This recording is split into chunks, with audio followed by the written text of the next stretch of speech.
Achieve नहीं हो पाया है। पाकिस्तान से अचीव नहीं हो पाया है। मैं डिसअपॉइंट होता जा रहा हूँ, मेरी एनर्जीज लो होती जा रही हैं। वो हमें आपकी आवाज़ से महसूस भी हो टेस्ट रहा है। क्रिकेट, आयशा, क्रिकेटिंग फैंस जो क्रिकेट के फैंस हैं उनके लिए टेस्ट क्रिकेट बहुत इंपॉर्टेंट है।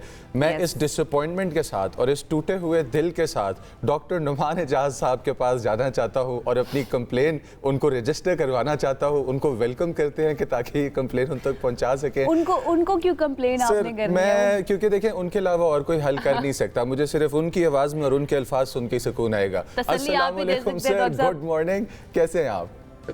वालेकुम अस्सलाम आयशा और मुजम्मिल। यार मुजम्मिल भाई, आप इतने डिसअपॉइंट हुए कि आपने मुझे नुमान न्याज से नुमान एजाज कर दिया। नुमान न्याज आपने मुझे एनालिस्ट से आपने एक्टर बना दिया। I apologize, I am a little overwhelmed right now. Disappointment जो है ना डॉक्टर साहब, ये मेरी तरफ भी करने की कोशिश कर रहे हैं, लेकिन मैंने दरमियान में ना एक वॉल लगाई हुई है, बिकॉज मैं जो है ना पॉजिटिव साइड हमेशा देखना चाहती हूँ, लेकिन when it comes to the cricket team तो लगता है ऐसे कि वो नए नए तरीकों से हमें डिसअपॉइंट करेंगे। आर यू डिसअपॉइंटेड इस परफॉर्मेंस से? Ayesha, I am not at all disappointed. ये तो आपका पिछले 6-8 साल से बन रहा था। पिछले 3 साल में तो आपने इंश्योर कर दिया है कि योर क्रिकेट इज फिनिश्ड, तबाह हो चुकी है। जब आप ऐसी बात करते हैं ना डॉक्टर साहब, कसम से दिल पे जाकर लगती है।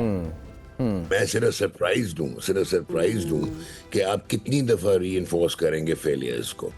और वही लोग जो हैं, जैसे आकिब जावेद हैं या वहाब रियाज हैं, वो रोल्स एक्सचेंज करते रहते हैं। अभी सरफराज अहमद आ गए हैं, 4 रोल्स हैं इनके पास, इंडिस्पेंसिबल इतने हैं। फिर ये आपके असद शफीक हैं, 4 रोल्स हैं इनके पास।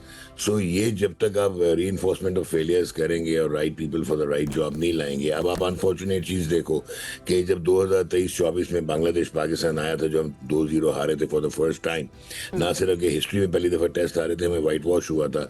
तब जो पाकिस्तान ए से यानी शाहीन से जो विकेट कीपर था वो सरफराज अहमद था, और with in year and half he is your head coach. तो उसका सैंपल साइज कहाँ है, उसने अपनी कोचिंग कहाँ पे की before joining an international outfit. तो ये शॉकर्स होते हैं। सेकेंडली आप ये देखो कि बांग्लादेश की क्रिकेट बहुत ऊपर आई है। उन्होंने अपनी कन्वेंशंस को तोड़ा है। उन्होंने जो स्पिन डोमिनेंट हिस्ट्री थी उनकी, उससे हट के उन्होंने स्पोर्टिंग ट्रैक्स बनाए, वो भी 2 पंखे लगा के आकिब जावेद की तरह, और गारे की पिचेस बना के। और फिर ताजुल इस्लाम, खैर आज इधर भी 6 आउट कर दिए, वो आउट करवा लेते। लेकिन उन्होंने फास्ट बॉलर्स, अपना जो स्टॉक है वो डेवलप किया है, और ये प्रोसेस ड्रिवन डेवलपमेंट है for the last couple of years. और आप ये देखोगे अनफॉर्चुनेटली जो उनका स्लोएस्ट बॉलर था शरीफुल इस्लाम, वो आपके क्विकेस्ट बॉलर से यानी कि हसन अली से तेज था।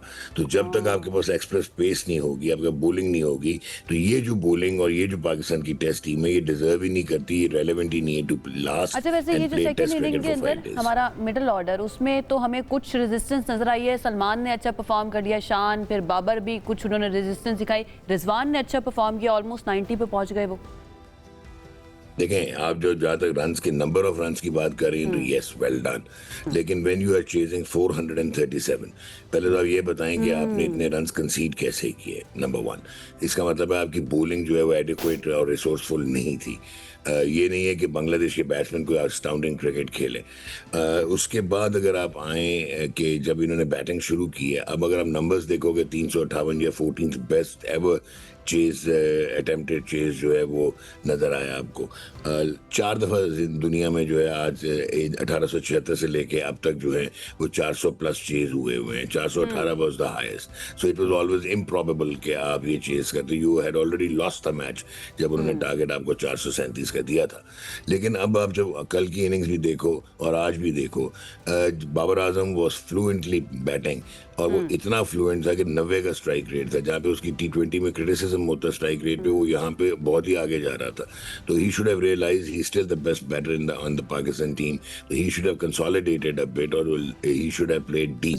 फिर आप आए, वो जो पार्टनरशिप कंसीड करने वाली बात की थी, इतने रन्स, उस तरफ आते हैं ज़रा, क्योंकि वो पार्ट है कि जहाँ पे हम लोग सीरियसली लैक करते हैं। चलें चेस करेंगे, पकड़ेंगे, लेकिन ऐसी सिचुएशन में जाएं क्यों कि जहाँ हमें चेस करते हुए इतना थकना पड़े और पकड़ने के लिए इतना एफर्ट करना पड़े। पाकिस्तानी टीम के एक ट्रेनिंग कल्चर में, एक यहाँ की जो कि है प्रैक्टिस के कल्चर में, क्या चीज़ें हैं कि जो लैक कर रही हैं?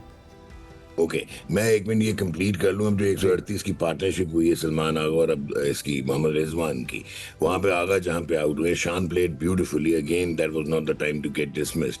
सो इसका ये मतलब है कि पर्सनल माइलस्टोन्स आपके 60-70 हो गए, इंग्लैंड टूर जो है आपका पक्का हो गया। उसके बाद what was your plan to actually pan out कि आपने ये टोटल कैसे चेज करना है?